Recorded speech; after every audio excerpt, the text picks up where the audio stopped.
नमस्कार दोस्तों, हमारे YouTube चैनल यादगार स्टोरी पर दिल से स्वागत है। एक वृद्ध व्यक्ति हवाई जहाज से न्यूयॉर्क जा रहा था।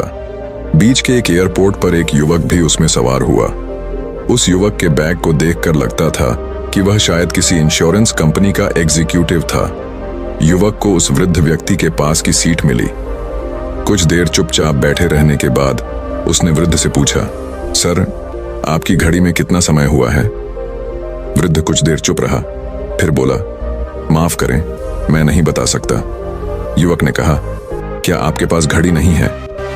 वृद्ध ने कहा, घड़ी तो है, लेकिन मैं थोड़ा आगे का भी विचार कर लेता हूं, तभी कुछ करता हूं। अभी तुम पूछोगे कितना बजा है और मैं घड़ी में देखकर बता दूंगा। फिर हम दोनों के बीच बातचीत शुरू हो जाएगी। फिर तुम पूछोगे, आप कहाँ जा रहे हैं? मैं कहूँगा, न्यूयॉर्क जा रहा हूँ। तुम कहोगे, मैं भी जा रहा हूँ। आप किस मोहल्ले में रहते हैं? तो मैं अपना मोहल्ला बताऊंगा।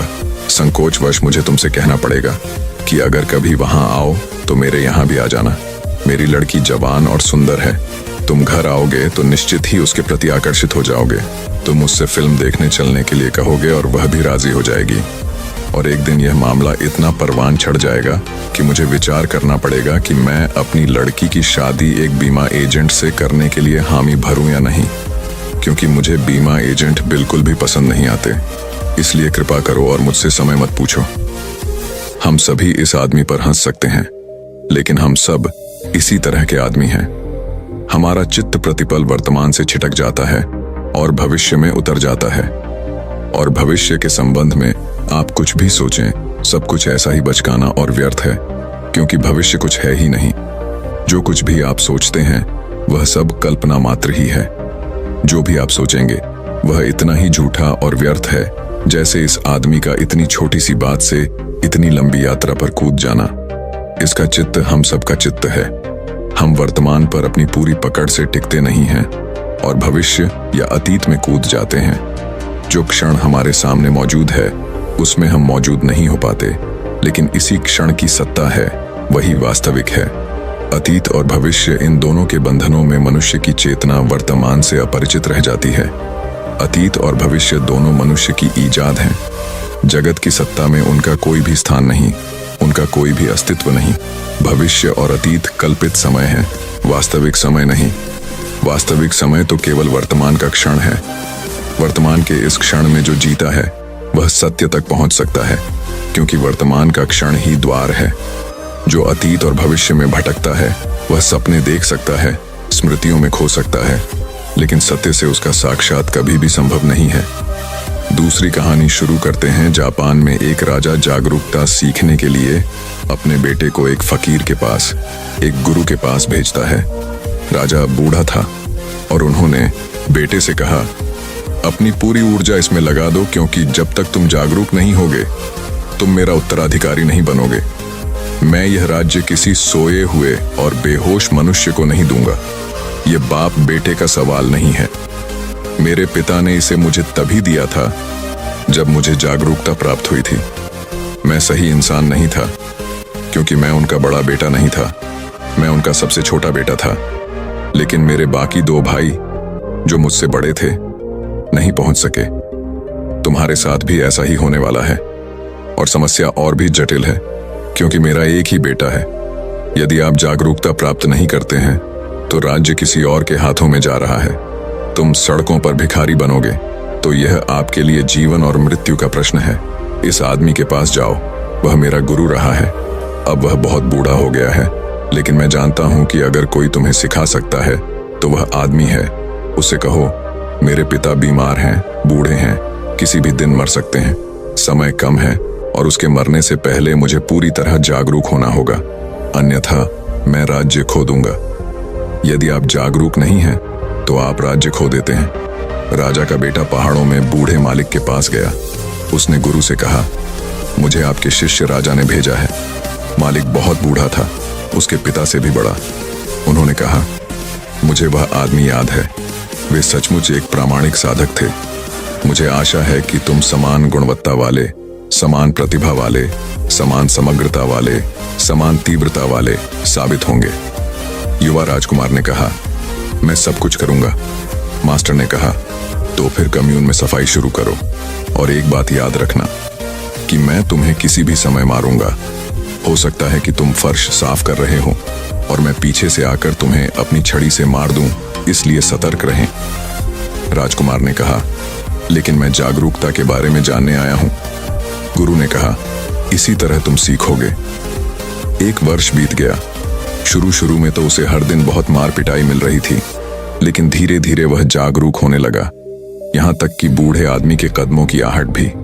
वह कुछ भी कर रहा हो, चाहे वह काम में कितना भी तल्लीन क्यों न हो, उसे तुरंत पता चल जाता था कि मालिक आसपास है। राजकुमार तैयार हो रहा था। 1 वर्ष के बाद गुरु ने उसे पीछे से मारा, जब वह आश्रम के एक अन्य निवासी के साथ बातचीत में व्यस्त था। लेकिन राजकुमार ने बात करना जारी रखा और फिर भी छड़ी उसके शरीर तक पहुंचने से पहले ही उसने छड़ी पकड़ ली। गुरु ने कहा, यह सही है। अब यह प्रथम पाठ का अंत है। दूसरा पाठ आज रात से शुरू होगा। राजकुमार ने कहा, मैं सोचता था कि बस यही सब कुछ था। यह केवल पहला पाठ है। कितने पाठ हैं? बूढ़े व्यक्ति ने कहा, यह आप पर निर्भर करता है। दूसरा सबक यह है कि अब मैं तुम्हें सोते समय मारूंगा और तुम्हें नींद में सतर्क रहना होगा। राजकुमार ने कहा, हे भगवान, नींद में कोई कैसे सतर्क रह सकता है? बूढ़े ने कहा, चिंता मत करो, मेरे हजारों शिष्य इस परीक्षा से गुजर चुके हैं। तुम्हारे पिता परीक्षा में उत्तीर्ण हो गए हैं। यह असंभव नहीं है, यह कठिन है, लेकिन यह एक चुनौती है। और उस रात से उसे रात में 6 बार, 8 बार, 12 बार मार पड़ रही थी। नींद मुश्किल थी, लेकिन 6 महीने के भीतर ही राजकुमार को अपने अंदर एक खास तरह की जागरूकता महसूस होने लगी। और एक दिन जब गुरु उसे मारने ही वाला था, तो उसने आंखें बंद करके कहा, परेशान मत हो, तुम बहुत बूढ़े हो। मुझे दुख हुआ आप बहुत परेशानी उठा रहे हैं। मैं युवा हूं, मैं इन हिट्स से बच सकता हूं। गुरु ने कहा, तुम धन्य हो, तुमने दूसरा पाठ पास कर लिया है। लेकिन अब तक मैं अपने लकड़ी के डंडे से मारता रहा हूं। तीसरा सबक यह है कि अब मैं कल सुबह से असली तलवार से वार करना शुरू करूंगा। सतर्क रहो। बस एक क्षण की बेहोशी और तुम समाप्त हो गए। सुबह सुबह मालिक बगीचे में बैठ जाता था, बस पक्षियों के गाने सुनता था। फूल खिल रहे थे, सूरज उग रहा था। राजकुमार ने सोचा, अब यह खतरनाक होता जा रहा है। लकड़ी की छड़ी कठोर थी, कठिन थी, लेकिन वह मुझे मारने वाली नहीं थी। असली तलवार। वह तलवारबाज था, लेकिन उसे अपनी रक्षा का कोई मौका नहीं दिया गया। केवल जागरूकता ही उसकी सुरक्षा बनने वाली थी।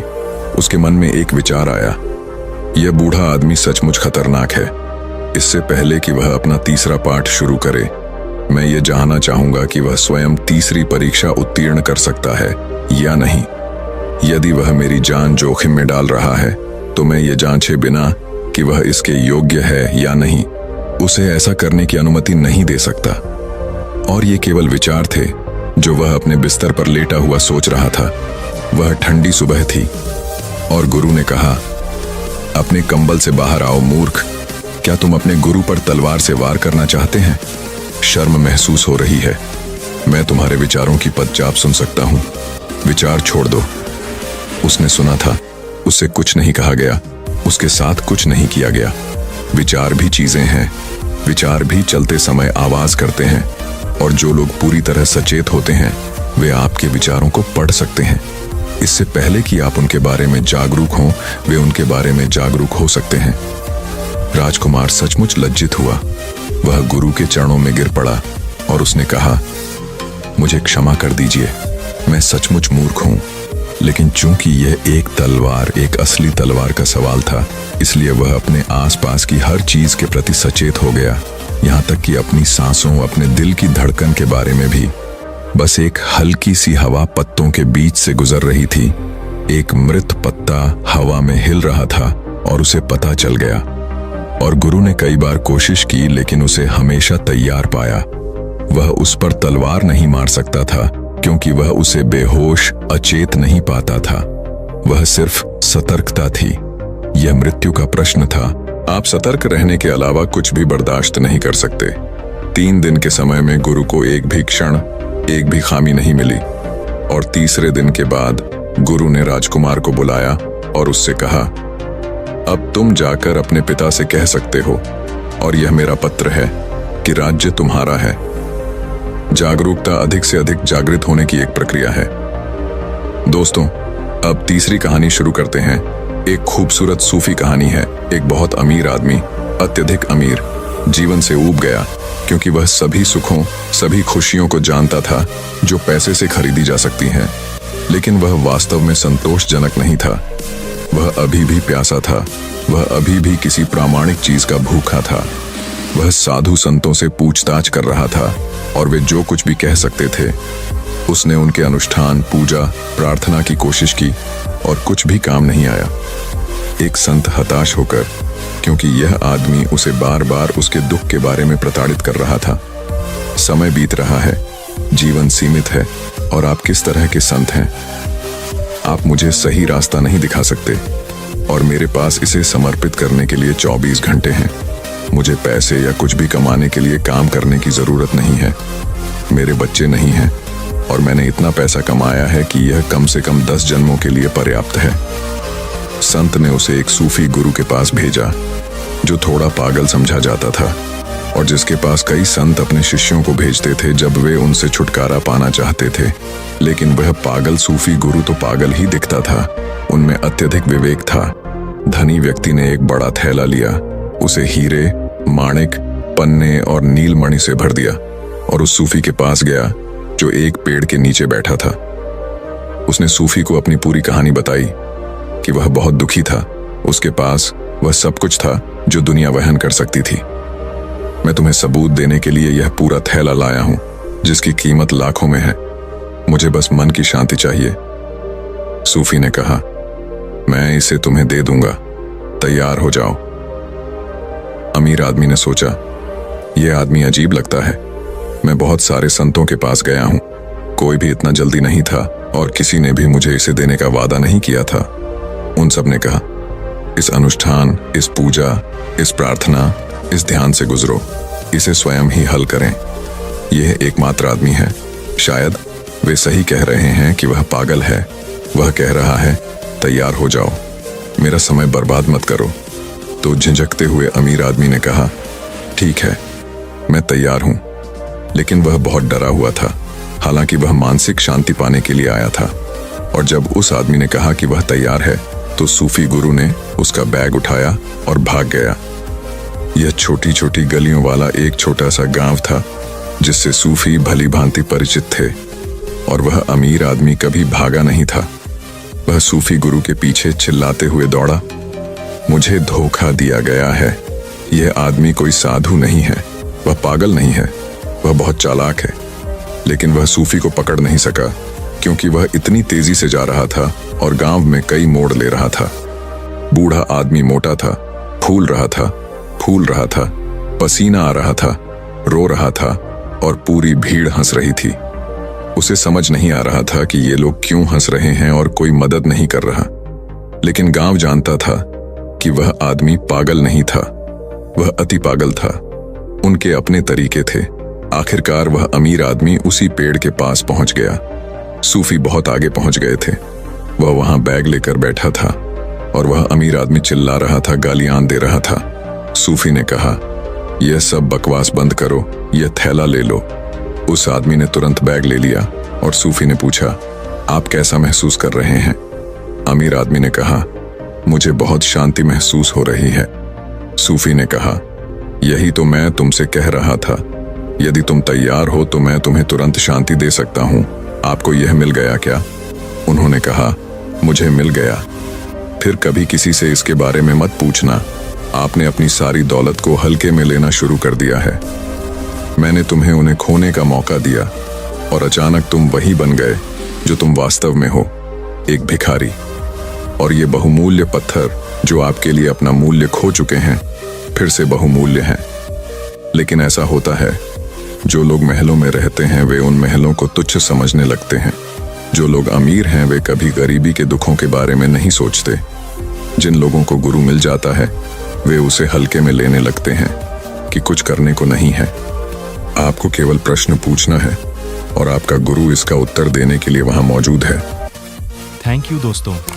हमेशा ऐसा ही वीडियो पाने के लिए हमारे चैनल यादगार स्टोरी को ज़रूर सब्सक्राइब कर दें।